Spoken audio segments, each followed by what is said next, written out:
तो नमस्कार दोस्तों, कल जो लैब असिस्टेंट का पेपर हुआ उसमें राजस्थान का इतिहास और कला संस्कृति से लगभग 26 प्रश्न आए थे। तो वो सारे प्रश्न इस 10th वाली बुक में से थे। तो आज मैं इसके एक एक प्रश्न के बारे में बात करूंगा। चलिए बात करते हैं। पहला प्रश्न है दुर्गों के बारे में। दुर्ग के संबंध में कुछ कथन दिए गए हैं। पहला कथन है कि 13वीं सदी के पश्चात दुर्ग निर्माण की परंपरा में परिवर्तन दिखाई देता है। तो मैं किताब में चलता हूँ, दुर्ग टॉपिक निकालता हूँ। इसमें दुर्ग, ये रहा दुर्ग। तो इसमें शुरुआत में ही ये देखो पेज नंबर 70 पर देखना आप। ये 13वीं सदी के बाद दुर्ग बनाने की परंपरा में एक नया परिवर्तन दिखाई देता है। ठीक है ना, ये देखो पहली लाइन आपको दिख रही होगी, परंपरा में एक नया परिवर्तन दिखाई देता है। दूसरी लाइन है कि आबू में अचलगढ़ दुर्ग को महाराणा प्रताप द्वारा नवीन दुर्ग में बदला गया, लेकिन ये लाइन गलत है। इसके नीचे ही देखो पेज नंबर 70 में ये पुनर्निर्माण के जैसे अचलगढ़ महाराणा कुंभा ने इसे नवीन दुर्ग में परिवर्तित किया, यानी प्रताप ने नहीं, महाराणा कुंभा ने बदला था। इसके आगे की लाइन है कि राजस्थान में दुर्ग स्थापत्य का प्रथम उदाहरण कालीबंगा के उत्खनन से प्राप्त होता है। तो ये देखो इसमें पेज नंबर 69 में राजस्थान में दुर्गों की स्थापत्य के विकास का प्रथम उदाहरण कालीबंगा की खुदाई में मिलता है। इसके नीचे वाली लाइन में मिलेगी। इसमें वापिस पेज नंबर 70 पर आओ। तराइन के द्वितीय युद्ध में पृथ्वीराज चौहान की पराजय के पश्चात दिल्ली में तुर्क अफगान शासन स्थापित हुआ था, जिसने राजस्थान के दुर्ग स्थापत्य को प्रभावित किया। अब ये लाइन देखो पेज नंबर 70 पर देखना आप। तराइन के, मैं थोड़ा जूम करता हूँ, तराइन के दूसरे युद्ध में पृथ्वीराज चौहान की पराजय के बाद दिल्ली में तुर्क अफगान शासकों की स्थापना हुई, जिसका प्रभाव राजस्थान के दुर्ग स्थापत्य पर भी पड़ा। अब देखो दोस्तों, पूरी चारों की चारों लाइन इसमें से मिल गई। अब इससे ज़्यादा और क्या चाहते हो। अगला प्रश्न देखो कि उन दुर्गों का चयन करें जिन्हें 2013 में यूनेस्को विश्व विरासत स्थल सूची में शामिल किया गया था। आपको लग रहा होगा कि यह प्रश्न दोस्त सब जगह मिल जाएगा दोस्तों, लेकिन मैं नहीं कर रहा, मैं तो इसमें बता रहा हूँ बोर्ड की किताब में। ये देखो पेज नंबर 70 पर लिख रहा, राजस्थान के 6 प्रमुख दुर्गों को यूनेस्को की विश्व सूची में शामिल किया गया। ये देखो आमेर, गागरण, कुंभलगढ़, जैसलमेर, रणथंभौर, सब आपको पता होगा बोर्ड इसी से प्रश्न उठाता है हमेशा, तो इससे कर सकते हो आप। इसके बाद अगला प्रश्न है गणगौर राजस्थान का प्रमुख त्यौहार है। गण का अर्थ है शिव और गौरी का अर्थ है पार्वती। मैं गणगौर टॉपिक खोलता हूँ। मैं जैसे कल ये राजस्थान के उत्सव त्यौहार में मिले, इसमें देखना पहली लाइन ही यही, गणगौर राजस्थान का प्रमुख त्यौहार है। गण का अर्थ शिव और गौरी का अर्थ पार्वती होता है। दूसरी लाइन प्रश्न में यह त्यौहार होली के 5वें दिन अर्थात चैत्र कृष्ण प्रतिपदा से चैत्र शुक्ल तृतीया तक मनाए जाते हैं। इसकी लाइन देखो, यह त्यौहार होली के दूसरे दिन, उसमें 5वें दिन लिख रहे हैं, लेकिन इसमें होली के दूसरे दिन है। चैत्र कृष्ण प्रतिपदा से लेकर चैत्र शुक्ल तृतीया तक चलता है। अब अगला प्रश्न है रचनाओं से। अब ये रचना आपको इस टॉपिक के, इस बुक के पेज नंबर 103 पर मिलेगी। ये रही पारस अरोड़ा की जुड़ाव, गोवर्धन सिंह शेखावत की गांव, और अगला कौन सा है, चंद्र प्रकाश देवल की मार्ग, और अर्जुन देव चारण की रिंद्रोही। अब देखो दोस्तों, सारी रचनाएं इसमें से मिल रही है, फिर आप क्या चाहते हो। अब अगला प्रश्न है पुष्कर मेला। अब ये तो नॉर्मल प्रश्न है, तो इसमें से क्या सब में मिल जाएगा। पुष्कर मेला अजमेर, जीर्ण माता सीकर, बर्तरिका अलवर, डिग्गी कल्याण का टोंक। अब तो ये भी बताऊँ क्या, ये तो सब मेले टॉपिक में मिल जाएगा, तो हर किसी भी बुक में। ये प्रश्न भी आपको हर किताब में मिल जाएगा, इसमें भी मिल जाएगा। ये देखो कछवा वंश, राजस्थान की राजवंश, ये देखो राजस्थान की राजवंश, इसमें मिल जाएगा कछवा वंश आमेर, और जाट राजवंश भरतपुर, गुहिल वंश में राणा हमीर, राठौड़ वंश में रावजोधा। तो ये तो सब किताबें मिल जाए। अगला प्रश्न है निम्नलिखित महत्वपूर्ण संतों को कालक्रम व्यवस्थित करें।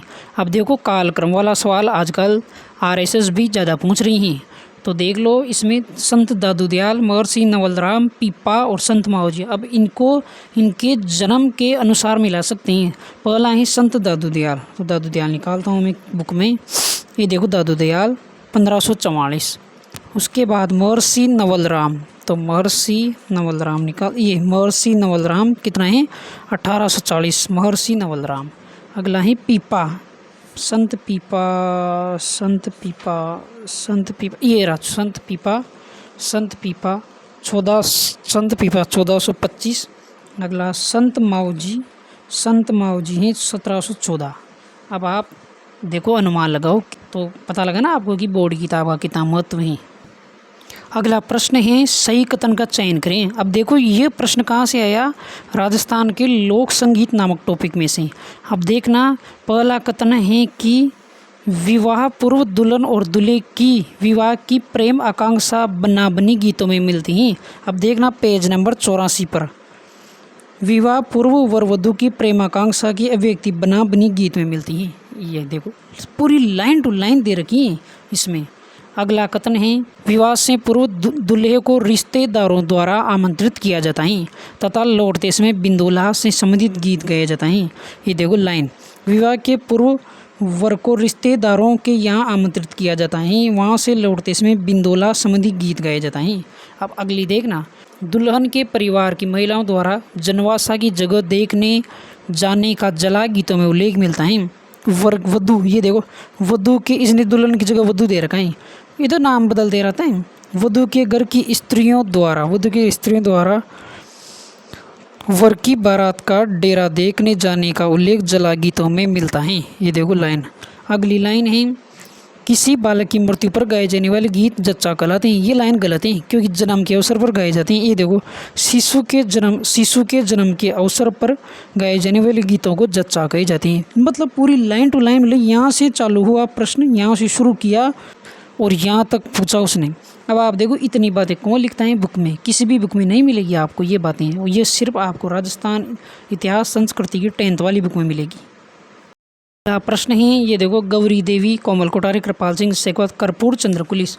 ये भी किसी भी बुक में मिल जाएगा, लेकिन मैं तो बता देता हूँ राजस्थान के प्रमुख व्यक्तित्व में मिलेगा। गौरी बाई तो ये रहा डूंगरपुर में, कोमल कोठारी ये रहा, कोमल कोठारी ये रहा, पूरी डिटेल दे रखी है। इसके नीचे कृपाल सिंह शेखावत और अगले ही पेज में ये कर्पूर चंद्र कुलिस के बारे में जानकारी दी गई है। अगला प्रश्न है कि श्रीलाल जोशी राजस्थान की किस कला से संबंधित हैं। पेज नंबर 63 पर देखना, भीलवाड़ा निवासी श्रीलाल जोशी इस शैली के प्रमुख चित्रकार हैं, यानी पढ़ के बारे में जानकारी दी गई है इसमें, पढ़ के बारे में, ठीक है ना। एक प्रश्न है कि गढ़बीटली और अजयमेरू राजस्थान के किस दुर्ग के अन्य नाम हैं।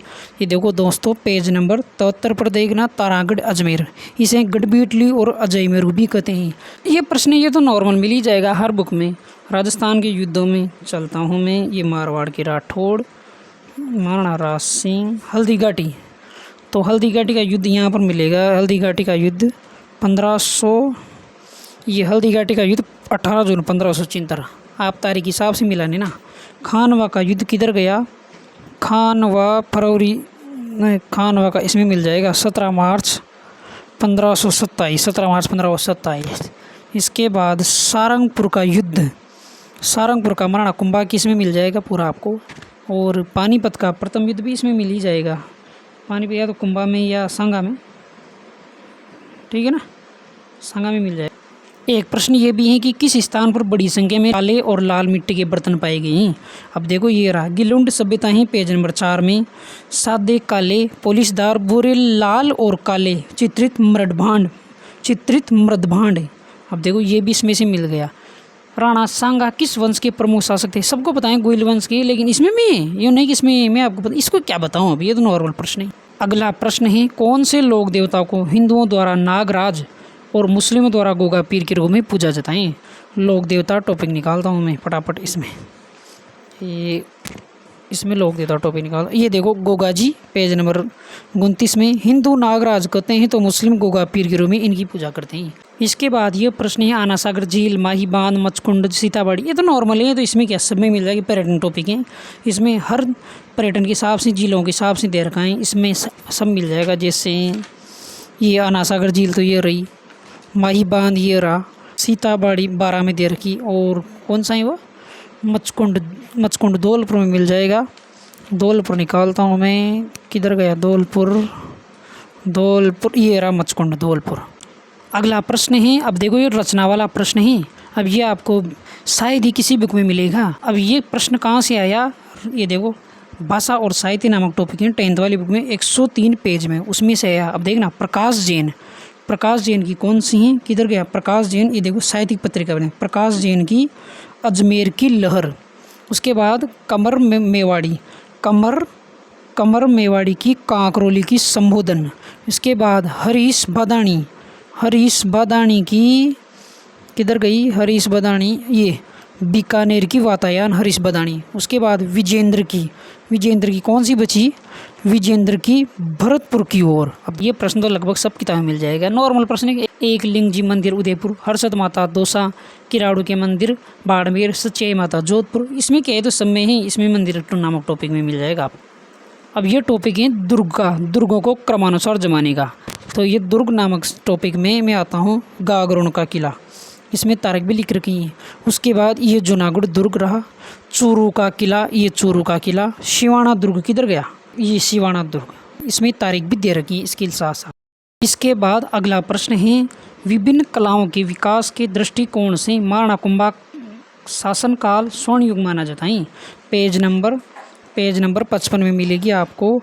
महाराणा कुंभा का काल कलाओं के उत्थान की दृष्टि से स्वर्ण युग माना जाता है। इसके बाद का कथन है उदय सिंह के शासनकाल के चित्रों में भागवत पुराण से पारिजात अवतरण मेवाड़ के चित्रकार नानाराम की कृति है। इसके जस्ट आगे वाली लाइन ही पहुँच ली उदयपुर मेवाड़ शैली में। उदय सिंह 1535-1532 के काल में बने चित्रों में भागवत पुराण का पारिजात अवतरण मेवाड़ के चित्रकार नानाराम की कृति है। तो यही थे दोस्तों ये प्रश्न, लगभग 22-23 प्रश्न तो क्लास संस्कृत के हैं और 2-3 प्रश्न हैं जो वो स्वतंत्रता आंदोलन वाली 9th वाली बुक में ही, उसके बारे में बनाऊंगा वीडियो।